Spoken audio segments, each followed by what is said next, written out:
metabolismo del medicamento del que estamos pidiendo el análisis. En la línea objetiva también se plantea otro tipo de estrategia que se denomina comprobación fingida. ¿Qué es la comprobación fingida? Se le dice al paciente que se va a hacer un análisis de orina, por ejemplo, para detectar la cantidad de medicamento que está tomando. Y se le pregunta al paciente qué opina, si se va a encontrar una cantidad alta o baja de medicamento. El paciente que cumple va a decir, yo creo, doctor, que va a haber una cantidad alta de medicamento. En cambio, el paciente que no está cumpliendo, como no conoce que existe este método, va a decir, yo creo que va a encontrar muy poco. Entonces, es algo más que nos ayuda a saber si el paciente está cumpliendo el tratamiento. En conclusión, en la evaluación de adhesión terapéutica, tanto en la línea objetiva como subjetiva, no hay ningún instrumento de medida que pueda valorar todos los aspectos de adherencia al tratamiento. Quiere decir que ninguno de los que he mencionado nos va a dar un resultado confiable. Lo que se recomienda es que se usen 2 métodos o más combinados para comparar y nos den una idea de si el paciente está siguiendo el tratamiento de forma regular. Tenemos que recordar 3 aspectos que son los más generales e importantes en relación a la evaluación de la adhesión terapéutica. Lo primero, tiene que en la mente, en el pensamiento del médico y del profesional de salud, tiene que estar que una tarea fundamental en su trabajo es identificar pacientes incumplidores. Al identificarlos, vamos a poder tomar estrategias para intervenir en estos pacientes. El segundo punto, incorporar esto como parte de la rutina diaria. Entonces, además de dar diagnóstico, prescribir el tratamiento, el médico debe pensar, el paciente va a adherirse, no se va a adherir, y qué voy a hacer para determinar este aspecto. Los métodos deben ser siempre los más sencillos. ¿Cómo explicamos la conducta de adhesión? Significa por qué un paciente se adhiere o no al tratamiento. Entonces, se han propuesto varias teorías. Una de las más estudiadas, que tiene más bases, la teoría del refuerzo y de la interrelación diádica. La interrelación diádica es lo que vemos acá. El médico hablando o interrelacionándose con el paciente. El refuerzo, si recuerdan, el refuerzo es la situación, la circunstancia que hace que un comportamiento se repita. Un ejemplo es el reforzador positivo. El reforzador positivo es el equivalente del premio, la gratificación. A un niño se le da un premio por una conducta y hace que esta conducta se repite. Ese es el refuerzo. En este caso, el refuerzo positivo. Esta teoría está vinculada con los cambios de conducta y actitud que existen en esta interrelación y la capacidad del médico, en este caso, de influencia y persuasión en la relación médico-paciente. Obviamente, para que podamos influir y persuadir al paciente, tiene que existir una buena relación. Entonces, se han planteado 5 teorías. Aquí vemos la teoría del intercambio social, teoría de la influencia social, de la atribución, teoría del locus de control interno, la teoría que establece la relación entre cognición y comportamiento, la teoría del intercambio social. Esta explica que la adhesión al tratamiento se debe a que existe un reforzador. Un reforzador, les había dicho, es algo que va a hacer que la conducta se repita. Este reforzador tiene que ser equitativo a lo que da el paciente. El paciente acepta los efectos colaterales que no son agradables, acepta la incomodidad de tener que tomar varias dosis, pero debe recibir un reforzador, algo que lo convenza de que vale la pena continuar con ese tratamiento. Si no existe este reforzante, probablemente no exista adhesión al tratamiento. El reforzador puede ser la misma mejoría de la patología, el alivio de los síntomas, el saber que la evolución de la enfermedad está siendo positiva. Si cesa el reforzante, va a dejar también el paciente de adherirse al tratamiento. La teoría de la influencia social explica la importancia de la explicación para que la persona se adhiera al tratamiento. Cuán importante es explicarle con detalle al paciente por qué tiene que tomar el medicamento, cuáles van a ser los resultados, cuánto tiempo debe esperar. En psiquiatría, un ejemplo, los antidepresivos no tienen un efecto inmediato. El paciente, por otros tratamientos que haya recibido, antibióticos, por ejemplo, un antiinflamatorio, un analgésico, supone que igualmente un antidepresivo va a tomar y al día siguiente le va a hacer efecto y va a cambiar su estado de ánimo. Entonces, si no explicamos que el antidepresivo tiene un espacio de 15 a 20 días para que recién se empiece a ver el efecto del medicamento, el paciente obviamente va a tomar 2 días y va a decir, no me está haciendo ningún efecto, no tiene el resultado y lo va a dejar de tomar. La teoría de la atribución tiene relación con la motivación. Significa que si es la misma persona la que se autoatribuye una conducta, esta conducta se va a mantener más tiempo. Si el resultado de una conducta es la motivación interna, se mantiene por más tiempo la adherencia al tratamiento. Si el factor es externo, por ejemplo, cuando el médico le ordena o le indica que tome un medicamento, pero no tiene la motivación o la autoatribución al paciente, se va a mantener menos tiempo. El locus de control interno, sentido de autoeficacia, tiene relación con lo anterior. Tiene un papel importante en la adhesión, en la conducta de adhesión. El sentido de autoeficacia es la creencia de la persona, o en este caso del paciente, de que tiene las habilidades y la capacidad de lograr un objetivo. Si el paciente tiene este sentido de autoeficacia, es decir, que piensa que todo lo que va a hacer va a lograr un objetivo y ese objetivo va a ser mejorar su salud, hay mayor probabilidad que se adhiera al tratamiento.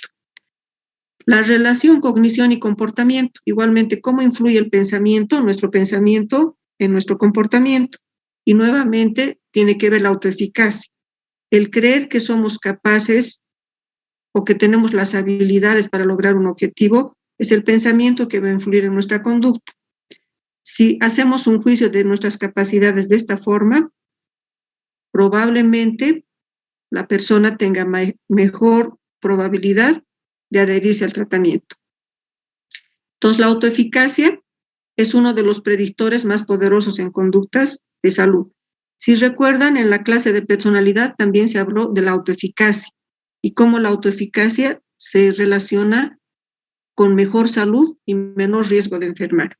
Aquí estaríamos viendo este mismo ejemplo, pero ya trasladado a lo que es adherencia al tratamiento. Es importante también este concepto, que es lo que el paciente percibe, la práctica de lo que es el sentido de justicia o injusticia. Si el paciente siente que lo que está recibiendo en beneficio del tratamiento es adecuado, es lo que él percibe como lo justo. Si siente que está dando mucho esfuerzo, está aceptando tener efectos colaterales que son muy desagradables, pero no está recibiendo el beneficio, hay un desequilibrio. Y esto hace que el paciente tenga menos probabilidades de adherirse al tratamiento. Este es un modelo de adhesión al tratamiento al que se le ha dado el nombre de modelo CONB por las iniciales. Se lo he explicado como una interrelación en 3 aspectos, lo que es la capacidad, la oportunidad y la motivación. Entonces, COM, COM. La interrelación de estos 3 aspectos en el paciente van a lograr una conducta que se le ha dado la letra de B.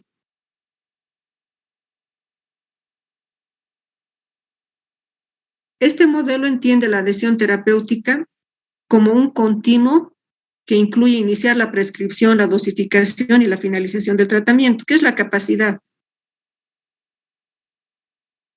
Se refiere a que la persona tenga todas las aptitudes mentales y físicas para cumplir el tratamiento. La oportunidad son todos los factores externos que van a influir en sus decisiones. Y la motivación son procesos mentales que activan o dirigen el comportamiento. Aquí están las metas, las decisiones, las respuestas emocionales que el individuo tiene. Capacidades, entonces, psicológica y física. La psicológica será, por ejemplo, la comprensión, la memoria, el juicio, las funciones ejecutivas. Un ejemplo, cuando tal vez el paciente no cumpla con esto, nuevamente el ejemplo en psiquiatría, la discapacidad intelectual o retardo mental, tal vez no puede comprender, o en el caso de demencia senil, cuando hay alteraciones de las funciones intelectuales superiores, deterioro de la memoria, la persona no tiene la capacidad psicológica para entender por qué debe adherirse al tratamiento, la capacidad mental de las funciones intelectuales. Por lo tanto, si no tiene esto, no va a poder adherirse al tratamiento porque no entiende, no comprende. Eso tiene que ver con inteligencia. Física, a las habilidades que tienen que ver con el estilo de vida. Las motivaciones pueden ser reflexivas, cómo percibe el paciente su enfermedad, qué creencias tiene, cuáles son sus expectativas de resultado, la autoeficacia. Automática, el estado emocional por el que está pasando el paciente. Si el estado emocional interfiere, un cuadro depresivo grave, entonces esto puede ser un impedimento para que el paciente pueda adherirse al tratamiento por sí mismo, pueda tomar decisiones propias. Las oportunidades, el costo del medicamento. Si es un costo alto y es que el paciente lo tiene que pagar, va a dificultar la adhesión al tratamiento. Si lo paga el seguro y el costo es accesible, facilita la adhesión. El acceso a la medicación, las características propias del medicamento, la complejidad del régimen. Hay algunos tipos de tratamientos que son complejos. El paciente debe tomar de manera muy estricta en ciertas horas, no debe mezclar con ciertos alimentos, no debe tomar alimentos previamente, etc. Sociales, su cultura, cómo influyen sus creencias, los estigmas que tenga respecto al medicamento, el miedo. Este es el modelo con B, ¿no? En el que intervienen la capacidad, la motivación, la oportunidad. ¿Cuáles son los factores que influyen? Había dicho las peculiaridades.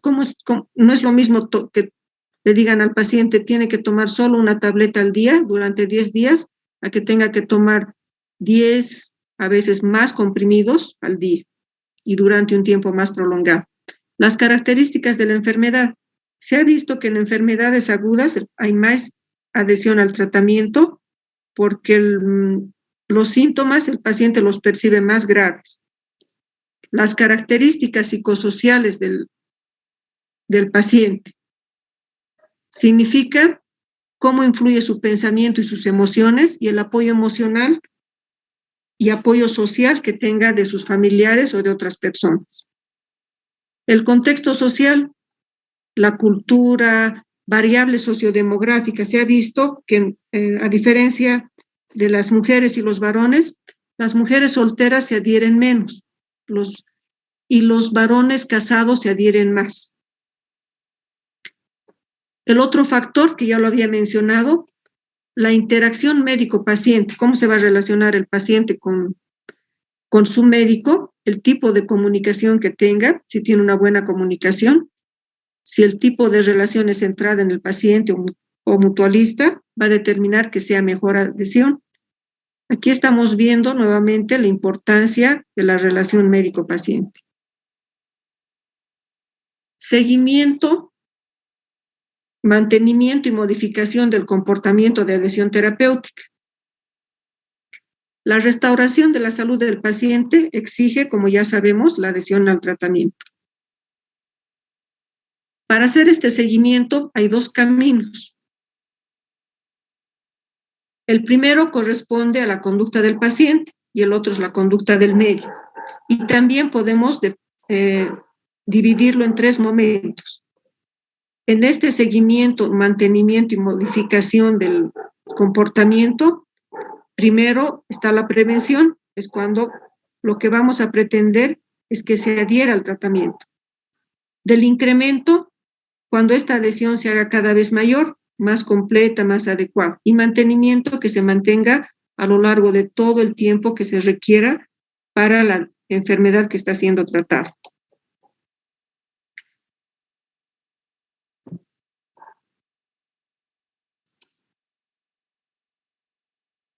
En relación al paciente, ¿qué aspectos se toman? Aquí vemos 4. Lo que había dicho, el reforzador. Si existe un reforzador que va a hacer que el paciente continúe con la adhesión al tratamiento. Este reforzador, si es autoatribuido, que también ya lo he mencionado, con la autorrecompensa, se mantiene a mayor tiempo y de mejor manera. El autorregistro, que también había sido mencionado. Que el paciente lleve su registro de cómo está haciendo la adhesión al tratamiento y lograr que el paciente se implique en su tratamiento.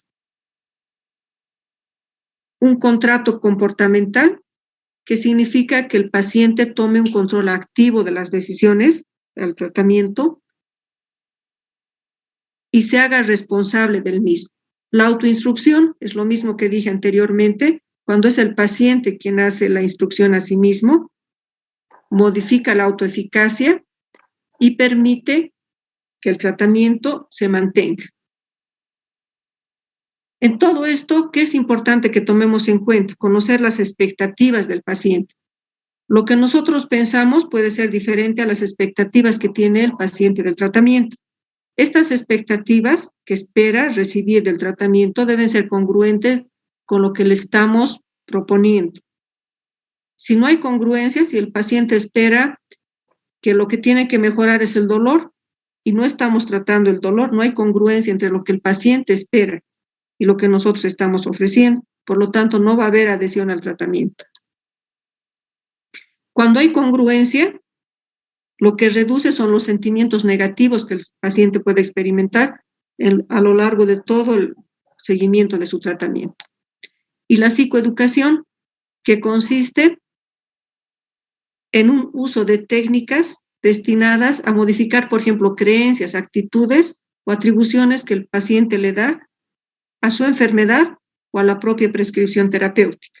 Un ejemplo también en psiquiatría es cuando pregunta el paciente si se va a acostumbrar al medicamento. Lo preguntan de esa manera, casi textualmente. Dice, doctor, doctora, no voy a acostumbrarme a este medicamento, un antidepresivo, por ejemplo. El antidepresivo no produce acostumbramiento, tolerancia, por lo tanto se le explica que no se va a acostumbrar, que no va a ser dependiente del medicamento, cambiando esta creencia sobre el tratamiento. Estamos dando psicoeducación y favoreciendo la adherencia al tratamiento. Con relación al médico, todo lo anterior era con relación al paciente, esto es con relación al médico. Mejorar el estilo de relación y de comunicación con el paciente. Aquí en el dibujito vemos un médico que está sonriendo. ¿Cómo va a ser ese médico? ¿Cómo va a ser como persona? ¿Cómo se interrelaciona? Directamente relacionado con la respuesta de adherencia del paciente a la indicación terapéutica. ¿Qué se sugiere o qué se recomienda? Que use el lenguaje claro, oraciones específicas, que le dé unas pautas concretas, claras, para que siga su tratamiento, que subraye lo que es importante, que dé instrucciones escritas, que comprenda que compruebe la comprensión del paciente después de que le ha dado las indicaciones. Este es un ejemplo de un método que se utiliza para el control o mejorar el cumplimiento de la hipertensión arterial, que se puede utilizar también para otras enfermedades, ¿no? Y lo que dice es mejorar el conocimiento sobre la enfermedad, evitar los olvidos, saber cómo se va a abordar, con qué estrategia para que el paciente no se olvide tomar su medicación, cómo se va a actuar ante los efectos adversos y estrategias para combatir las barreras de soporte familiar, social y sanitario. Entonces, para asegurar la adhesión y éxito al tratamiento, son necesarios también, y esto lo debemos recordar, que el médico o el profesional de salud tenga condiciones del trabajo, algo que no siempre es posible. Lo escuchamos frecuentemente cuando dicen no hay los insumos, no hay el tiempo para atender al paciente. Si el médico no tiene el tiempo para hacer toda la intervención para poder explicarle, contestar dudas, explicaciones, comprobar que el paciente ha entendido, se van a crear tensiones entre el médico y el paciente. Esto va más allá de lo que el médico pueda controlar en algunos casos en las instituciones. En este abordaje de la adhesión al tratamiento hay que considerar un equipo multidisciplinario. Quiere decir que no solo va a intervenir el médico. El médico, que ya había dicho, tiene que tener cierto tipo de relación con el paciente, la relación centrada en el paciente o la mutualista, dar una información clara, tener buena comunicación, pero también están otros profesionales. Aquí se menciona la persona de farmacia, personal de enfermería y psicología. ¿Cuál es la intervención del farmacéutico? Esto también lo hacen cuando el médico prescribe y el farmacéutico explica, aclara algunas dudas que puede tener el momento en que recoge la medicación el paciente. Una figura clave es el personal de enfermería, quienes tienen incluso programas para lograr la adhesión del tratamiento por el paciente. Supervisan el cumplimiento. Psicología, a quien se puede derivar porque va a modificar conductas, pensamientos erróneos o sentimientos que tenga el paciente hacia el tratamiento que le han indicado. Otros profesionales pueden ser nutricionistas, fisioterapeutas, terapeutas ocupacionales. En enfermería hay un programa que es enseñanza de medicamentos prescritos. ¿Qué hace enfermería? Prepara al paciente para que tome de una forma segura los medicamentos, para observar sus efectos y también para hacer un control del seguimiento del tratamiento que está haciendo el paciente. Las recomendaciones que debería incorporarse de manera más activa al personal de enfermería. Finalmente, este resumen. ¿En qué consiste el abordaje multidisciplinario de la adhesión al tratamiento? Mayor colaboración interprofesional. Tener la idea de que no solamente va a ser el médico, sino va a ser la persona de farmacia, enfermería y psicología. Entonces, el abordaje es multidisciplinario. Un trabajo en equipo eficaz, aumentar la fluidez, lo que vemos acá, todos están comunicando en una relación, si no es posible buena, por lo menos neutral. Implicar más a farmacia, enfermería y psicología, valorar el papel de cada uno de estos profesionales y autoridades, un trabajo colaborativo multidisciplinario para mejorar la adhesión. Conclusiones. Tal vez aquí solamente voy a resaltar lo más importante. Recordar que la adhesión terapéutica es un concepto clave que tiene que ver con la relación profesional del médico con el paciente. Que la falta de adhesión es uno de los mayores retos actuales que enfrentan los profesionales de salud, es decir, que todo lo que se está haciendo está bien, pero el paciente no sigue el tratamiento. Y esto va a dar complicaciones, evidentemente, sobre todo en enfermedades crónicas. Para mejorar la conducta y el cumplimiento de adherencia terapéutica, tenemos también que aprender a identificar y medirla. Tenemos que comprender qué hace que un paciente siga o no un tratamiento.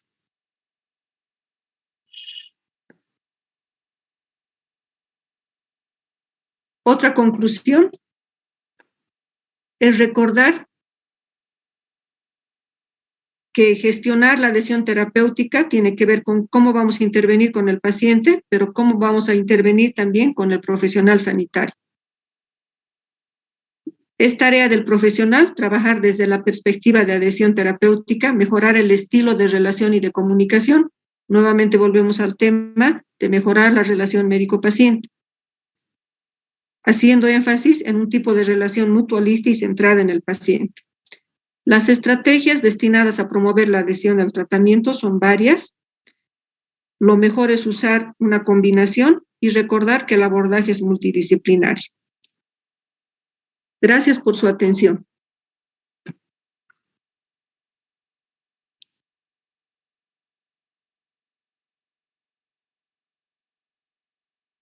Si tienen preguntas, por favor.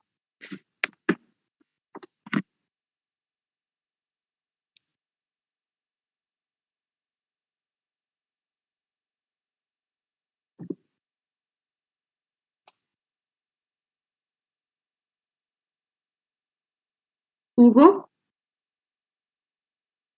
Doctora. Sí, si hay alguna pregunta, creo que no estoy viendo nada en el chat. No, doctora, no hay preguntas de los estudiantes. Ya. Doctora, Entonces, buenas noches. Sí. ¿María? ¿Se me escucha? Sí, te Sí, doctora. escuchamos, María. Una consulta sobre más bien es una sugerencia. Para la recolección de los carnets de vacunación, ¿no sería mejor que los pasen a sus representantes de todo el grupo? Por ejemplo, yo soy representante, yo podría coleccionar de mis compañeros y se lo paso a usted. Sí, es lo que estábamos haciendo, por lo menos en mis grupos, María. Yo creo que es una buena sugerencia, ¿no? Entonces, es un trabajo que puede hacerlo cada representante de los subgrupos y coordinando con el representante de cada grupo de docentes. Podríamos hacerlo de esa manera también, María. Sí, doctora, me parecía más factible. Y otra consulta más, doctora, sobre las carnes de vacunación, ¿es hasta segunda dosis o es obligatoriamente la tercera más? Hemos quedado por lo menos que por lo menos sean 2 dosis, como mínimo. Ok, doctora, muchas gracias. Esas eran mis preguntas. Recording Gracias. stopped. Gracias, María. ¿Alguien más? Listo, entonces vamos a comunicarnos, por favor, Génesis, y vamos a coordinar lo de las vacunas. Ya, y nuevamente les recuerdo que 25 y 26 de mayo va a ser el primer examen parcial. Listo. Si no hay ninguna opinión o pregunta más, quedaríamos ahí. Recordándoles, por favor, que la próxima semana van a coordinar con el doctor Garitano los 3 siguientes temas que van a entrar dentro del examen. Doctora, buenas noches. Yo tenía Sí, una consulta. Génesis. Mi consulta era cómo vamos a dividir los grupos por días, si va a ser por orden alfabético o por grupos de doctores. Ya, eso vamos a ver, porque yo creo que todavía no nos hemos reunido, Génesis. Te voy a pedir que nos des un poco de tiempo. Probablemente somos 4 docentes, entonces vamos a ver cómo dividimos. Yo creo que va a ser orden alfabético. O sea, todos los docentes vamos a estar, pero yo creo que lo vamos a hacer por orden alfabético, más organizado. Está bien, doctora, muchas gracias. Ya. Listo, entonces quedaríamos en eso. El grupo que tiene, por favor, conmigo pendiente una actividad más, nos reuniríamos en 15 minutos, por favor, 10 a 15 minutos. Está bien, doctora. Ya. Listo, entonces, gracias por su atención y por su participación. Entonces ya nos vamos a estar viendo. Gracias. Hasta luego. Voy a finalizar la clase. Muchas gracias. Muchas gracias, doctora. Hasta luego. Gracias, doctora. Hasta luego. Hasta luego. Gracias, doctora. Hasta luego. Hasta luego. Gracias, doctor.